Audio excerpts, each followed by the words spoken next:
Hi, everybody. I think everyone here is connected with audio, which is great. Thank you for joining us in our session on real-world evidence generation strategies. We're really pleased to have you here. I'm going to start off as we mean to go on. We're going to try and be really interactive in this session. So please do put your cameras on if you're happy to. Be prepared to turn those mics on and share some of your thoughts and opinions. We're going to be trying to hear from you a lot in this session, which should be interesting. I'm here today with the team from Costello Medical. So Costello have been helping us a lot behind the scenes at this event, actually. We've had Emma in particular dropping in to help us support and making sure things are running smoothly. We've had support from these guys in putting together some visuals and graphics for us and just generally been exceptionally helpful. So really appreciate that. And we're really pleased to have them to dive into the topic of real-world evidence generation and how we go about it. So thank you all for doing that. As I say, within this session, we're going to look to try and be interactive. We're going to start off though with a bit of a presentation from Emma and Ben, who are going to take us through some of their thoughts on the topic. So during that time, if you do have any questions, please do drop them into the chat function, and I'll be sitting here happily monitoring it. After the talk's finished, if you have further questions, please go into your participants panel on Zoom and press the raise hand function. So we see a little hand up here in the bottom corner like this. You can just wave manically at me, but I prefer that function. You can see that on the participants panel as well as in the video. And then we'll try and bring you in at the appropriate time. So that'll be fantastic. Yeah, so without further ado, really, I'm going to pass over to Emma, who's been helping us hugely, who's going to kind of dive in and talk to us a bit about real-world evidence generation strategies and how we handle it in the rare disease community. Emma, thank you so much. Great, thanks, Rick. Yeah, really excited to be able to have this roundtable today, and I hope that everyone's been enjoying this morning's fantastic sessions and the showcase so far. It's been brilliant, in my opinion, and looking forward to some great discussions today. So yeah, as Rick said, I'm Emma. I'm from Costello Medical. So we're a healthcare agency that specialises in market access and medical communications. And I'm here with my colleague Ben Rubenfell, and both of us are part of the rare diseases team at Costello. So we focus on strategies to overcome the challenges faced in the rare diseases community, really. And one of the things that we therefore work around quite a lot is real world evidence, due to the benefits that it does have for rare diseases research. So as Rick mentioned, we're going to present a few slides just to go into the background of some of the approaches that we regularly come across. And then we'd love everyone's input on some discussion points once those are sort of finished. So I will just share those slides now.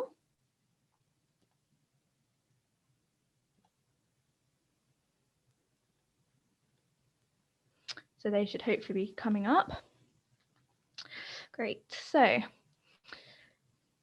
as a sort of overview of real world evidence and then the rare diseases research impact. So as we all know, there are a number of challenges relating to rare diseases, such as small patient populations and limited capacity often to conduct traditional randomized controlled trials. And these sort of key challenges give real world evidence a really important role in rare disease research. So in the early stages of drug development, it's really useful with understanding the disease natural history and the patient journeys and really informing where the unmet need lies.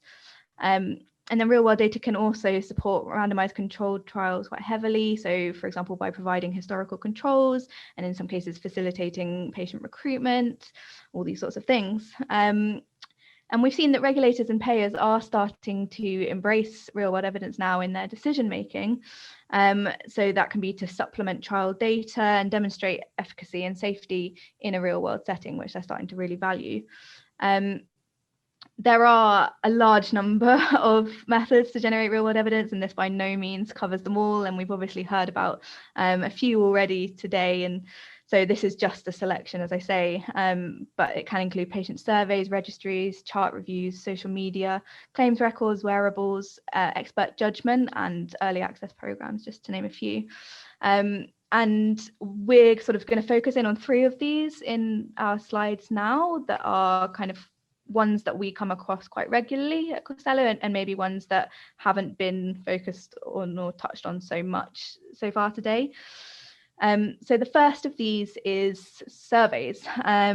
So patient surveys can be a great direct way to gather information about experience of living with rare diseases and can offer a really patient-centric way to give patients the opportunity to express how the disease really affects them. surveys might ask questions about disease characteristics or treatment and healthcare resource use, but they can be extremely broad and cover a number of things beyond that as well. And they do provide the opportunity to collect both quantitative and qualitative information, which is quite valuable, especially the quantitative side of things. So, for example, you might have a survey which has bespoke questions that give opportunities for free text responses, or you might be able to use the standard quality of life questionnaires that give numerical values to assess quality of life. A key advantage of surveys that we found is having that electronic format, which is obviously key to the theme of this conference as well. It can really allow fast data collection and for that to occur remotely as well. But obviously postal options are a great aside to keep in mind as well, of course. And always, I think, among a lot of real world evidence, but depending on the research question, ethical approval considerations are always really important, and GDPR, especially when you're collecting personal data in this sort of survey. So I'm going to pass over to Ben now to talk on the next couple of topics. Cool, thanks, Emma. Yeah, so the next example would be a bit more of a specialized information gathering. In our experience, mostly centered on clinical experts and their feedback on certain evidence gaps that might be necessary for orphan drug development or mostly health technology assessments. Specifically, it kind of encompasses a whole variety of methods with different complexity, really.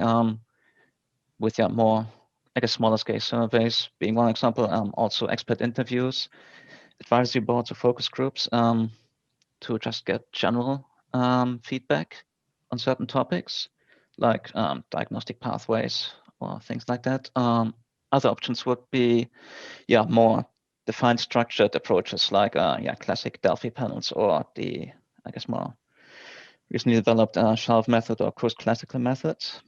As I said, it can be aimed at gathering information on real-world clinical practice, patient pathways, treatment options in clinical practice, but also that's what we see quite often to get supplementary, I guess, clinical focused data like quality of life, which is often, as you may know, quite difficult to collect, especially in pediatric and other rare disease populations, where it might be beneficial to just look for proxy reported data by clinical experts. So making use of that vast knowledge and experience of those clinicians with the patients to facilitate the collection of that data and make it usable, for example, for health technology appraisals. So then, slightly different methods would be short reviews as a kind of observational study, looking at data collected within patient medical records, mostly in selected treatment centers, which is usually in our experience aimed at either looking at diagnostic or patient pathways and typical treatments received, or also specifically at resource use and costs associated with certain disease stages or treatments in clinical practice, which can help identify patterns that have been unknown so far, or just to provide more context on disease burden as it is encountered in clinical practice.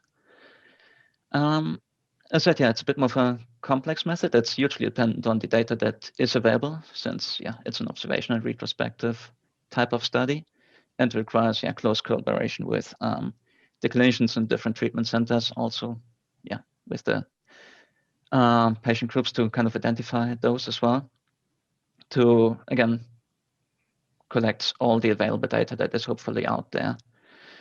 Therefore, they require a bit more of planning and preparation, and are usually quite lengthy. Usually in our experience, they can easily take up to a year for completion to get that data actually collected and analyzed. And in most cases, they also require a bit more formal processes in the form of ethical approval, since they will access patient data. So it's another level of complexity that kind of feeds into those and will have to be accounted for. But as a payoff, there's a huge swath of data that can be accessed that way and can be very relevant in a variety of processes. Great, thanks, Ben. So that kind of covers the main slides that we were going to present. At this point, if you have any questions, we'd be happy to take them. Awesome, thank you guys. It's really good to get that kind of overview and touch on the breadth of things that I suppose can count as real world evidence. I think it's really easy to focus on, you've got to have a wearable device or an app or something to do it, but actually there's a whole range of different ways you can collect different information that wouldn't otherwise be collected within a kind of standard clinical trial setting. And these are all sorts of information which can tap in. You can tap into from a patient perspective or a clinical research perspective to try and find more knowledge and grow your understanding of the impact of the rare condition, which is interesting. I just want to touch a little bit with you guys and with the room actually on that final point around medical records and medical charts. I think that's a really interesting source of information which is generally seen as relatively hard to get access to, but theoretically should be getting easier, particularly for individual patients. And I don't know if that's the case. So I just wondered about, firstly, Ben and Emma, your experience in trying to find and get access to these kind of medical records and how easily you can dive into there to use it as a source of information to help understand what's going on in the UK within the NHS within certain rare conditions. I guess I can take that one. It's a tricky question. It's quite easy in our understanding or in our experience to kind of identify suitable data sources. Usually I'm working with patients or patient organizations to identify just those handful of treatment centers that are usually covering the vast majority of the patient population just due to the specialized care. So that part is not that difficult. Then the whole formalized ethical approval side of things, that's where usually the holdup is. That requires quite a bit more work. And strong collaboration, especially with the clinic expert, just to very specifically or particularly specify the data that is going to be collected, since that will have to be predefined, and the whole process. So have all of that in place and then have it approved. Which takes actually the vast amount of preparation really. But then on the flip side, once that is done, the process is so defined and already prepared to have it approved that then the data collection itself should be again relatively straightforward.